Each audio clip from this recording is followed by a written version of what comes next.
penso in particolare qui a Venezia il discorso che non è risolta ancora il problema delle navi passeggere, quindi con il rischio di perdere il traffico e di perdere anche dei posti di lavoro. Le grandi navi, tema al centro del presidio dei sindacati al porto di Venezia. Penso anche alla difficoltà insomma, di autorizzare a fare degli escavi o comunque la manutenzione dei canali che sono fondamentali per fare in modo che le navi entrano nel porto di Venezia e che possono attraccare e quindi dare lavoro. Come si svolge il lavoro del portuale? Il lavoro portuale andiamo sulle stive altre 30 metri, andiamo giù per la scaletta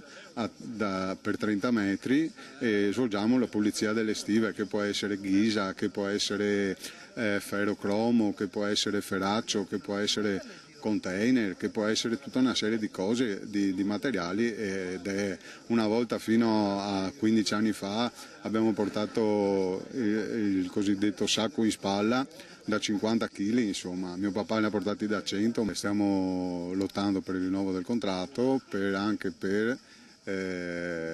oltre al rinnovo del contratto, mettere dentro all'interno del contratto uno scivolo per i lavoratori portuali, perché è impossibile, noi non siamo solo gravosi, non siamo considerati usuranti.